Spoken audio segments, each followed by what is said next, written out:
جی 3 مئی یوم صحافت کا عالمی دن منایا جا رہا ہے، تو اس حوالے سے پورے ملک میں صحافیوں کو درپیش مسائل درپیش ہیں، اور اس وقت میں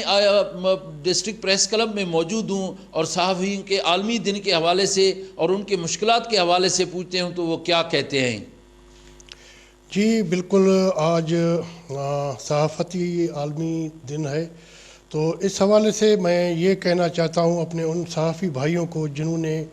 ملک کے حالات کو اجاگر کرتے ہوئے اپنے جان کے نذرانے پیش کیے ہیں، تو حکومت پاکستان سے یہ بھی گزارش کرتا ہوں کہ انہوں نے صحافیوں کے لیے جو ہے اور ان کے بچوں کے لیے کوئی بھی جو ہے حکمت عملی نہیں بنائی۔ اگر ان کو گورنمنٹ کی طرف سے کچھ صحافیوں کو مہیا کیا جائے تاکہ وہ اپنے بچوں کی کفالت کر سکیں اور اپنے ملک کے جو حالات ہیں وہ بھی اجاگر کرتے۔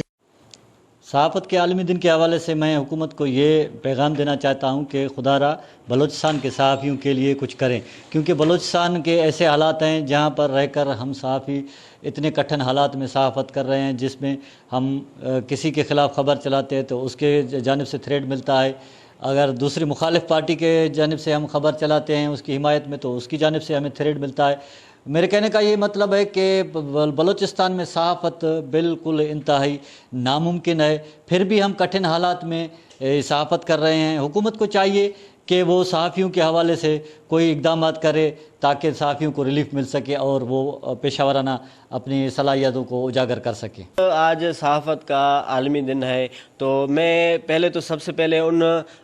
صحافی بھائیوں کو خراج تحسین پیش کرتا ہوں جن لوگوں نے صحافت کے پیشے کو اجاگر کرنے کے لیے اپنی جان کا نذرانہ پیش کیا۔ تو ہم صحافیوں کے بھی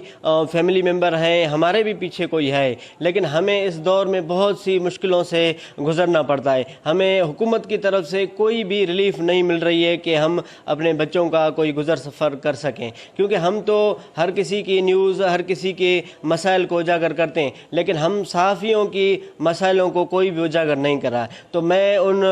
تمام عالمی اداروں اور پاکستان کے وزیر اعظم یہی اپیل کرنا چاہتا ہوں کہ پاکستان بالخصوص بلوچستان کے صحافیوں کو ان کے حقوق دیے جائیں اور ان کی مشکلات کو آسان کیا جائے۔ جی صحافیوں کی آپ نے باتیں سنی، ان کا کہنا تھا کہ حالات وقت میں بھی صحافیوں نے درپیش مسائل ہیں ان کو، اور صحافیوں نے حق اور سچ کے لیے قلم کو استعمال کیا اور